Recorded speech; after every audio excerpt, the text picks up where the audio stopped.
It's a day of reckoning at a bi-state agency under fire from the two states. Today, the embattled Delaware River Port Authority passed a number of reforms to clean up practices surrounding management, finances, patronage, and employee perks.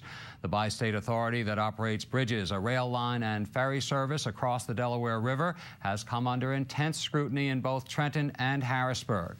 State House correspondent Zachary Fink first broke the story about questions surrounding the agency's management and policies and joins us now live outside DRPA headquarters in Camden. Zach, big changes afoot down there today, yes? Well, it certainly is, Jim, and I think it's fair to say it's been a tough few weeks for the Delaware River Port Authority. Governor Christie had asked for 16 reforms. On Monday, we were told there would be as many as 18, and then today it wound up being 26, including a handful that were introduced by Pennsylvania Treasurer Rob McCord. Now, some were approved, some were tabled, and others were amended. I'll break that down for you in just a minute. But one of the resolutions that was approved addressed that pot of economic development money, that now infamous pot that was dealt with once and for all.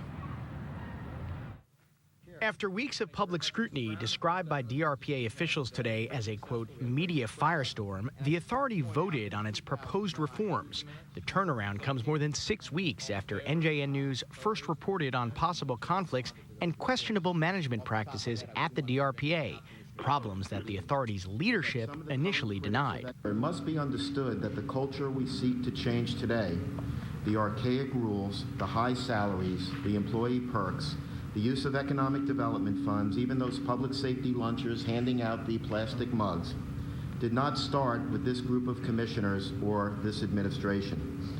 These are all issues that we inherited from our predecessors. At times, the meeting was contentious. Listen, I can sit here. I'm not going to get into some. No, I'm just saying.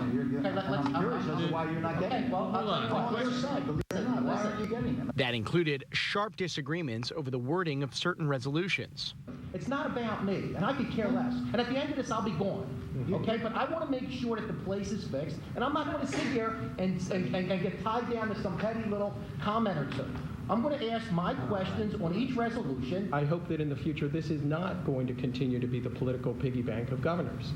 I don't think this ought to be just something that's set up and whatever two governors cut a deal in rooms that are entirely divorced from this room ought to proceed. But in the end, the majority of reform measures were passed aimed at commissioners and employees. They include post-employment restrictions, avoiding appearance of impropriety, requiring all vendors to disclose political contributions, rewarding all contracts in public meetings, prohibiting gifts, prohibiting employment of relatives, the formation of a compensation review committee to address salaries, revising procedures for outside employment, eliminating car allowances, eliminating free PATCO rides and free Easy Pass trips, ending funding for economic development projects.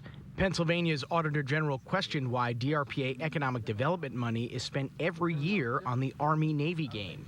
Well, I want to know what the relationship is between the Army-Navy game at $250,000 paid for by the ratepayers. And basically, many of these projects have been projects that have been picked by board members or governors or whomever. And we're forgetting again what the core mission of this authority is, which is infrastructure. A handful of resolutions were amended. That includes eliminating 3 positions. In fact, only 2 were eliminated, requiring audits by the Pennsylvania Auditor General and the New Jersey Controller. Since the Auditor General sits on the board, they will have only the New Jersey Controller do the audit. Subjecting the board to New Jersey OPRA and Pennsylvania Right to Know, they decided instead to go just with Right to Know. And finally, some resolutions were tabled. Those include continuing toll discounts for seniors and others, restricting charitable contributions, eliminating the corporate secretary position, and prohibiting political activities. Jeff Nash thanked the media for helping to force change. It is clear that we would not be here today but for the media scrutiny. Sometimes watching yourself from another's perspective allows you to more closely examine what you are doing and motivates you to change the way you are doing it. Pennsylvania Treasurer McCord was asked about the fate of DRPA CEO John Mathewson, the former New Jersey Republican senator. At this point, I think the bulk of the evidence suggests that Mr. Mathewson should move on.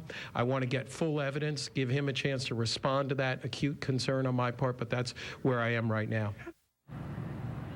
And meantime, two lawmakers, one from each state, are calling for a change in the governing structure of the DRPA. It would require an act of Congress. They're also hoping for a federal investigation. Jerry Henry has that story. We're also here to remind the board, fire Matheson today, or we are coming after you. Strong words from Pennsylvania Representative Mike Verrup, who was joined by New Jersey Assemblyman Dominic DeCicco. Verrup was making reference to the DRPA's Chief Executive Officer, John Mathewson. The lawmakers are calling for even more sweeping changes aimed at the bi-state agency's federal charter. The men say from the misuse of E-ZPass transponders to questionable Christmas bonus practices, there should be a complete review of the authority. But DeCicco wants to take it a step further.